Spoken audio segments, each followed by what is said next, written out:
Bonjour à toutes et à tous, bienvenue sur Astrophilosophe. Je m'appelle Florence pour ceux qui me découvrent et j'ai créé cette chaîne en mars dernier pour vous parler une fois par mois du signe dans lequel le soleil s'apprête à rentrer et vous interpréter un ou deux aspects de la carte du ciel au moment où le soleil rentre dans le signe. Et donc ce mois-ci nous allons parler du Scorpion. Alors je profite des températures encore assez chaudes et exceptionnelles en ce mois d'octobre 2018. C'est vraiment impressionnant la chaleur qu'il fait. Au moment où je tourne la vidéo, nous sommes le 16 octobre. Donc je me suis dit, allez, ce sera la dernière fois à mon avis qu'on la fera dehors, si la logique des saisons le veut. Et puis j'ai décidé un petit peu de changer de paysage et de vous faire profiter de mon bel érable justement qui est en train d'adopter les couleurs de l'automne. Alors, donc comme je viens de le dire, nous allons parler du signe du mois. Donc le 23 octobre, le soleil va rentrer en Scorpion. J'allais dire balance, mais parce que nous sommes encore dans la balance au moment où je tourne la vidéo, mais le soleil va rentrer en Scorpion. Donc nous allons découvrir dans un premier temps qui est le Scorpion, quelles sont ses ombres et ses lumières, à quoi il s'intéresse, et puis en seconde partie, nous parlerons d'un ou deux aspects dans la carte du ciel. Donc je ferai encore une fois certainement cette vidéo en deux parties, avec une petite pause entre les deux, et je vais essayer de m'évertuer à ne pas la faire trop longue. Voilà. Donc, notre Scorpion, alors j'ai pris mes petites notes, bien évidemment. C'est le deuxième signe d'eau. Donc après la source, après l'eau du Cancer qui est la source, nous sommes dans l'eau stagnante, hein, comme on peut le lire dans certains livres. Le Scorpion représente l'eau stagnante, l'eau fixe, on le verra après, l'eau des marécages en fait, hein, et c'est aussi le troisième signe fixe. Donc après la conviction terrienne du Taureau et la conviction flamboyante du Lion de cet été, nous arrivons auprès du signe le plus convaincu de ses ressentis. C'est la conviction viscérale, comme je l'ai appelé, et voilà, le Scorpion est un signe qui vit énormément avec son instinct et avec c'est un signe d'eau, donc il y a beaucoup d'émotions et de sensibilité, mais ce sont vraiment beaucoup d'émotions fortes, donc, comme nous allons le voir après. Alors, les plus belles lumières du Scorpion, le Scorpion est doté de clairvoyance, c'est un signe très combatif, qui a beaucoup de courage, qui est très déterminé, qui possède beaucoup de discernement, de lucidité. C'est un signe très intelligent, très stratège, donc je viens de le dire, très instinctif, très magnétique, passionné. C'est le signe le plus passionné de tout le zodiaque, jusqu'à l'obsession, et nous en reparlerons après aussi. C'est un signe très sensuel, tacticien, et j'ai retenu comme dernier mot, parce que vous verrez que j'utilise beaucoup les mots, c'est un signe très ténébreux. Il a le sens de l'exploration, c'est un signe qui a besoin énormément de vérité, il recherche toujours la vérité la plus profonde au fond de lui. C'est un signe d'évolution, hein, c'est le signe, donc il est en analogie avec Pluton, la planète des transformations et des mutations, la planète des crises, tout ce qui est... il s'intéresse au deuil, à la fin de toute chose, au lâcher-prise, à l'inconnu.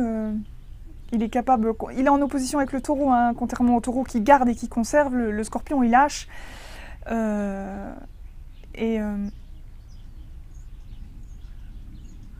Même si c'est un être très angoissé, il a quand même besoin d'affronter parfois l'inconnu.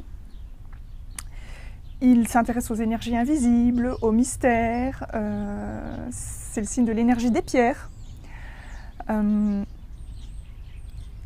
la psychologie, c'est le signe de la psychologie. Il a besoin de sensations fortes, et pour ça, il s'oriente naturellement vers la sexualité. C'est le signe aussi de la sexualité.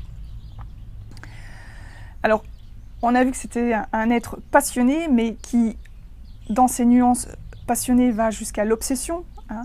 C'est un être tourmenté, angoissé, puisque sa clairvoyance le tourne naturellement vers la notion de danger. Donc c'est quelqu'un qui est très lucide, et sa lucidité l'entraîne parfois vers du pessimisme. Je ne sais même pas parfois, c'est très souvent, c'est l'entraîne vers du pessimisme.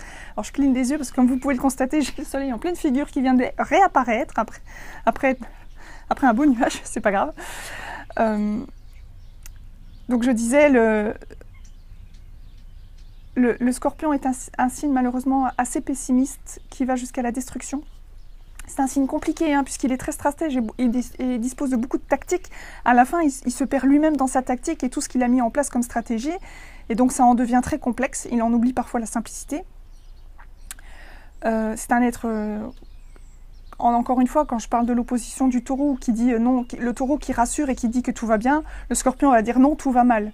Donc voilà, il a besoin d'aller au fond de son trou et d'aller au fond du puits et d'être bien dans le noir, et il n'y a que lui seul qui peut remonter à la surface.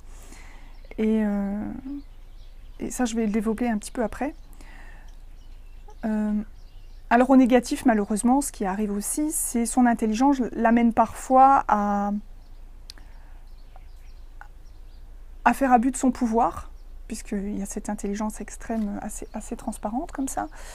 Son sens de la stratégie le conduit malheureusement aussi vers de temps en temps des scénarios de manipulation, donc une intelligence à utiliser à bon escient. Il partage avec le bélier déjà la planète Mars, mais cette maxime qui dit à la guerre comme à la guerre, sauf que le bélier ira de façon beaucoup plus franche, alors que le scorpion, lui, il va combattre, mais de façon beaucoup plus malicieuse et beaucoup plus sournoise, et encore une fois avec beaucoup de tactique et de stratégie. Alors, moi, étant donné que j'ai beaucoup de scorpions dans mon thème, je ne vais pas vous citer les planètes aujourd'hui, mais j'en reparlerai quand je ferai le live sur le scorpion sur Facebook dans quelques jours. Moi, j'avais un petit conseil à vous donner, à tous les scorpions, ou les personnes qui seraient ascendants scorpion, ou qui ont de la lune en scorpion, ou Vénus en scorpion, en tout cas qui ressentent un scorpion très fort en eux, ou qui se reconnaissent dans les mots sans savoir qu'ils ont du scorpion dans leur thème astral. Moi, j'avais envie de vous donner ce petit conseil-là, pour l'avoir encore vécu il n'y a pas longtemps, et c'est que quand on vit un moment douloureux, un moment viscéralement douloureux, j'ai envie de dire, où on a envie de tout envoyer en l'air, de se dire qu'on se ment à soi-même, que cette situation ne peut plus durer, on en oublie même les choses positives, on est tellement profondément dans un moment extrêmement noir qu'on en oublie la lumière. Et personne, absolument personne ne peut vous en sortir, à part vous-même, bien évidemment. Le seul et modeste conseil que je peux vous donner, parce que j'essaye de temps en temps de me l'appliquer à moi-même, et je trouve que ça fonctionne plutôt bien depuis quelque temps, c'est qu'au moment où vous vivez l'une de ces crises de haine, de jalousie ou de rancune, de violence interne, que ce soit contre soi intérieurement ou contre quelqu'un, mais dans le silence, dites-vous simplement que vous êtes en train de vivre une crise. Comme si vous viviez une crise d'épilepsie, par exemple. Et vous voyez, vous l'identifiez. Au moment où vous vivez la crise, vous dites oh, « je suis en train de vivre une crise ». Et laissez-vous vivre cette crise. Acceptez l'animal blessé qui est en vous. Éloignez-vous des personnes qui vous sont proches et que vous aimez quand vous vivez cette crise-là. Mettez-vous un petit peu en retrait. Ne serait-ce que voilà, aller se balader dans la nature ou s'enfermer dans une chambre. Parce que je sais qu'à un moment donné, c'est instinctif et on en veut à la terre entière dans ces moments-là. Reconnaissez le démon qui est en vous. Il n'y a pas de mal, vous n'êtes pas les seuls. Vous n'êtes pas tout seul, en tout cas, à avoir ce genre de moments douloureux.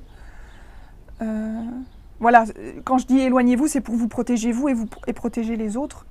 Pas forcément de violence physique, mais aussi de violence verbale et de pics de langage qui parfois vont plus loin qu'ils ne devraient. Et puis les autres n'y sont absolument pour rien dans ce que vous vivez, malgré ce que vous pensez et malgré ce que vous croyez, parce que souvent, des fois, ça nous arrive d'en vouloir aux autres.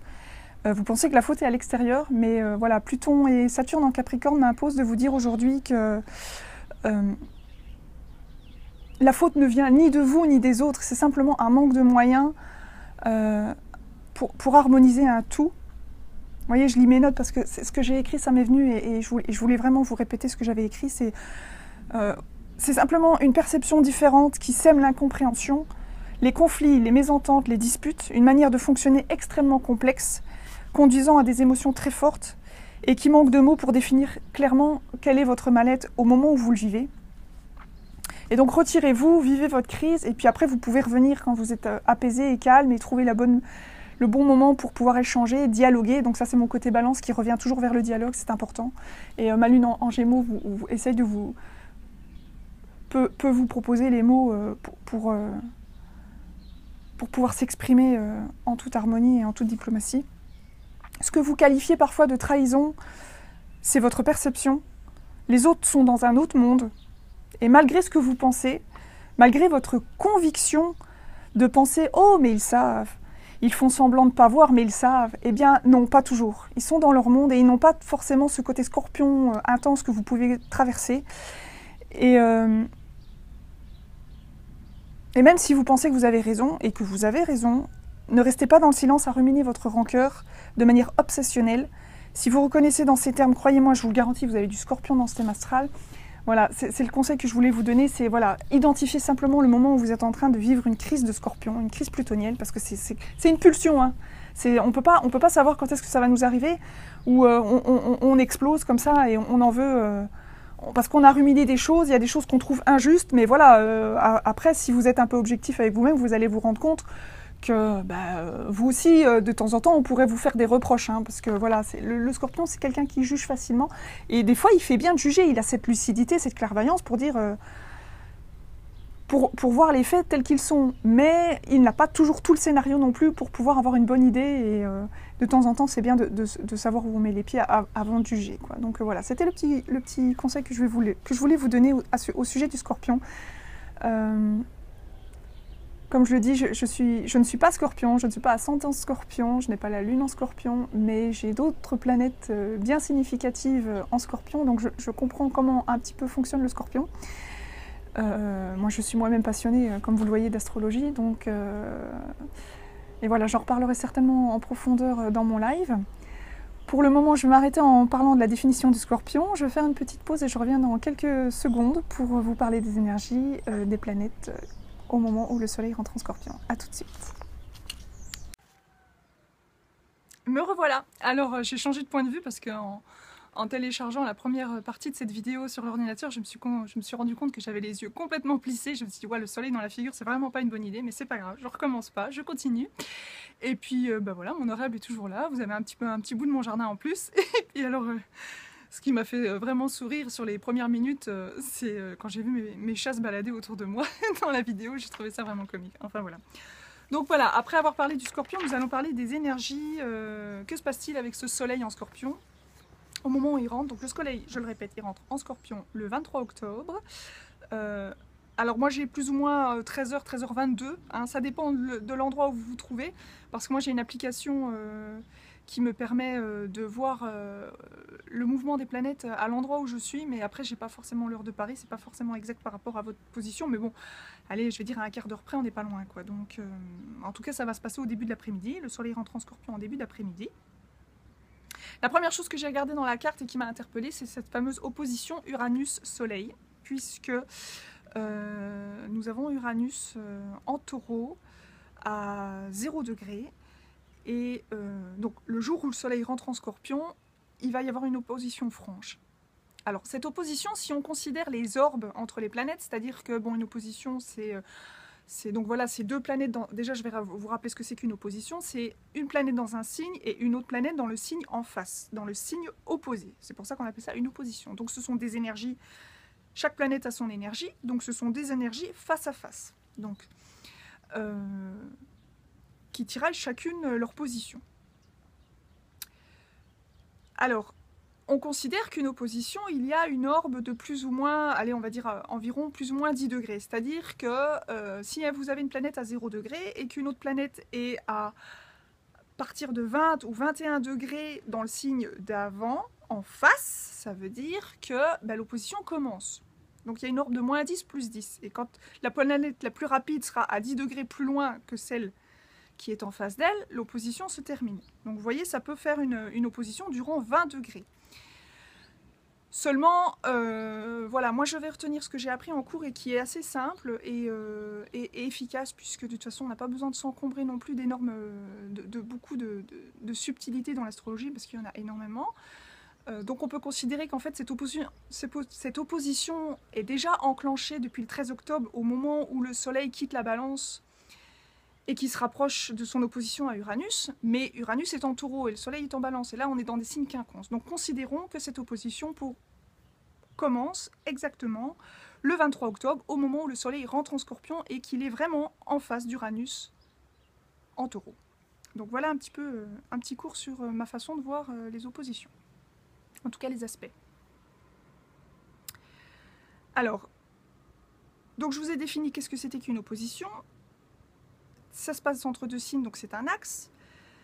Vous avez l'énergie de la planète Uranus, qui est la planète du Verseau.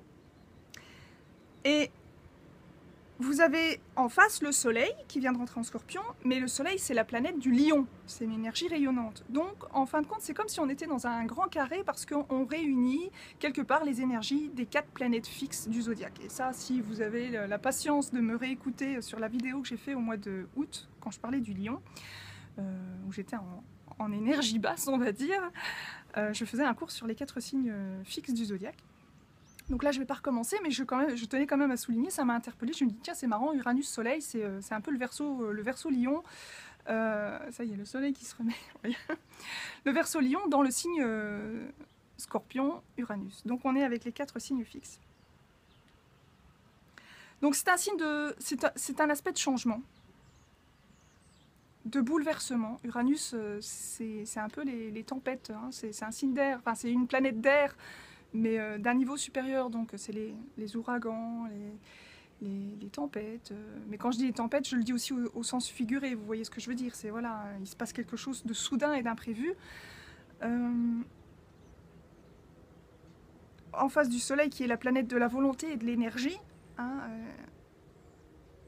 où voilà, il va se passer quelque chose qui va aller à l'encontre de ce qu'on voulait à la base, peut-être.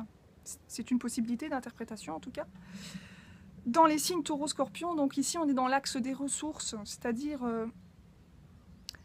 il pourrait y avoir un espèce de blocage ou une hésitation, un balancement, un jour on veut ci, un jour on veut autre chose. Concernant l'axe des ressources, c'est la notion de conservation et de rejet, hein, puisque le taureau il veut garder tout et le scorpion il veut tout rejeter. Il y a aussi le taureau il est positif alors que le scorpion il est négatif. Donc vous voyez, on va être sur ces tempéraments, on va être sur ces énergies de plus, de moins, de ce que je jette, de ce que je garde, ce qui est à moi, ce qui est à l'autre, hein, puisqu'avec... si je fais une analogie avec les maisons, la maison 2 et la maison 8, hein, la maison 2 qui est la maison du taureau et la maison 8 qui est la maison du scorpion, on est dans l'argent que je gagne par moi-même face à l'argent que j'obtiens grâce aux autres, hein, grâce aux héritages, grâce aux allocations, aux pensions, aux compétences des autres, hein, l'argent du conjoint par exemple. Donc il pourrait y avoir un petit peu des surprises ou des choses qu'on n'avait pas prévues qui concernent ces domaines-là, le domaine par exemple de l'argent, le domaine des ressources. Des compétences auxquelles on n'avait pas pensé, par exemple. C'est aussi Uranus en Scorpion, en Taureau, pardon. Ça peut amener des transactions qu'on n'avait pas imaginées. Après, voilà, ça c'est des choses que j'avais écrites. Je fais un petit clin d'œil à mes collègues, hein, puisque vous savez que l'astrologie n'est pas mon premier métier, j'ai un autre métier à la base. Et donc, si j'ai des collègues qui me regardent, ils comprendront de quoi je parle. Mais parce que voilà, j'ai appris quelque chose ce matin. Et ces écrits, je les ai écrits il y a quelques jours. Donc, je n'avais pas prémédité ce que j'allais entendre ce matin. Et voilà, dans l'astrologie, il n'y a pas de mystère.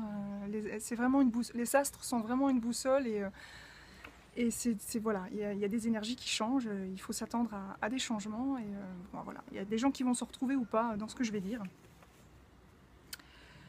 Voilà, je voulais parler de Uranus en Taureau face à ce fameux Soleil en Scorpion, hein, qui vont peut-être... Alors ça va nous donner des idées encore une fois pessimistes, noires, on va se dire ouais, ça y est, c'est la fin de tout. Mais non, parce que Uranus en Taureau, voilà, il a ses surprises aussi, et il faut rester positif. C'est la leçon que Uranus en Taureau va nous donner, c'est oui, il y a des changements, mais ça peut être positif aussi, quoi. Il faut juste accepter de sortir de sa zone de confort. De toute façon, les choses vont pas se faire en 5 minutes. Uranus, c'est une planète assez lente quand même si c'est en analogie avec le Verseau qui est assez rapide. Oui, c'est surprenant, mais après, c'est des changements qui vont quand même pas se faire en 5 minutes. Il va y avoir toutes des étapes, et donc il faut pas avoir peur. Moi, je fais appel... à la Vierge pour vous dire les choses pas à pas, hein, puisque je vous rappelle que j'ai Saturne en Vierge, donc revenons, observons, restons sur Terre, revenons à l'instant présent, et n'ayons pas peur de demain. Il se peut que les choses se passent très très bien, il suffit simplement de le vouloir et de le percevoir. Ensuite, je vais parler d'un deuxième aspect qui concerne donc le Soleil qui rentre en Scorpion se rapproche de Vénus qui recule. Hein. Vous savez que Vénus est en mode rétrograde en Scorpion. Et donc Vénus recule pour pouvoir re-rentrer bientôt dans la balance. Mais donc du coup, en reculant, le Soleil en avançant en Scorpion et Vénus en reculant, à un moment donné, ils vont se croiser. Et ils vont se croiser le vendredi 26 octobre. Donc, ils formeront un très joli sextile à Saturne qui se trouve en Capricorne. Donc Scorpion, Capricorne, c'est un sextile. Et voilà, ce que ça m'a inspiré, c'est le couple volonté, énergie, affectivité, amour, dans le signe de l'intensité, fera un clin d'œil